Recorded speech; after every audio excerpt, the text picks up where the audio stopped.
For all things Halloween, this is Hauntformer, and today everyone, kicking off 2018, I am going to show you, yes you, how you can corpse a skeleton. But instead of corpsing an entire skeleton, we're going to start small and corpse a skull, but I still think you're going to love the results. Corpsing is a thing done by haunters where you can take a skeleton or some other object and turn it into a corpse. I've had this request for a while, so I wanted to start off 2018 with a bang. So, without any more delay, let's corpse a skull.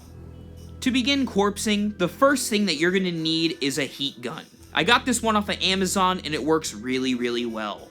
You're also going to need some wood stain. Now, wood stain comes in many various shades and colors. I went with a darker brown type one. You can also get some reds. Doesn't matter as long as you're happy with it. You're also going to need some plastic or plastic drop cloth. I got it really cheap at Walmart. It works great. And of course, you're going to need a skull. Doesn't matter what style or type, just a skull that you want as the base of this project. And finally, you're going to need a brush to apply all that wood stain. Now, once you have all of these components together, we can finally begin corpsing the skull. So once you take the plastic out of its little bag, you can start applying it to the skull. I had to rip it up with my hands because scissors didn't work so well. Again, it doesn't have to be perfect because, duh, it's a corpse. Once you get it all out, you can start wrapping it around the skull and make sure you get a healthy dose on there because it's going to melt onto the plastic of the skull. Once you have that, make sure to grab your heat gun and be careful, but apply heat onto the plastic and it will melt and fuse to the skull. There's two settings on the heat gun that I have, a low and high. I use the high all over to make sure that the plastic stuck to the skull, and then you can go back with the low setting and add those little details to the front of the face and the back. Wherever you really want, just make sure the plastic sticks pretty well to the skull.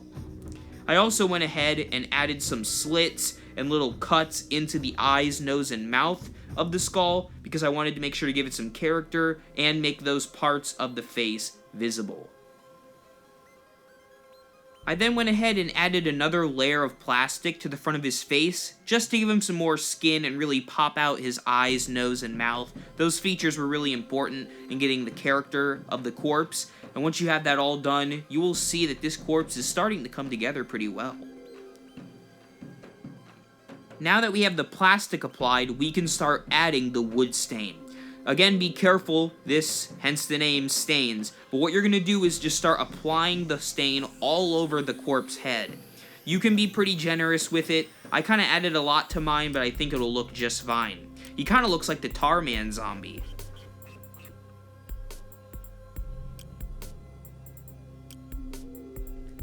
Once you have all the wood stain on there, now we can begin taking it off. Sounds kind of weird, but don't worry, this is a rub-out technique that you can do. I took some paper towels and just wiped off as much wood stain as I could. You want to make sure that some of it remains on top of the plastic, but again, by wiping it off, you're exposing the bone underneath, which gives it a really rotten and gross look, which is totally what we're going for.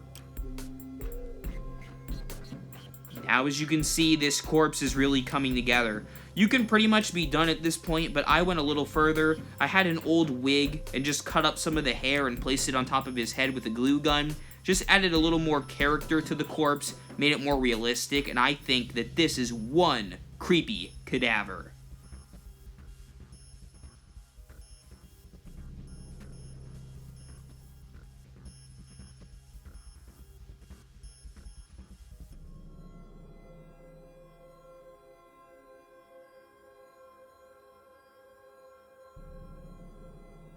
Thank you all so much for watching. I hope you enjoyed this video, and if you make your own corpse skull, send a video to me. I would love to see it. I can't wait to show you more builds throughout 2018, and I hope you'll hit the subscribe button and the little bell so you don't miss more Halloween content all year round. Thank you so much for watching, and remember, as always, for all things Halloween, this is Hauntformer.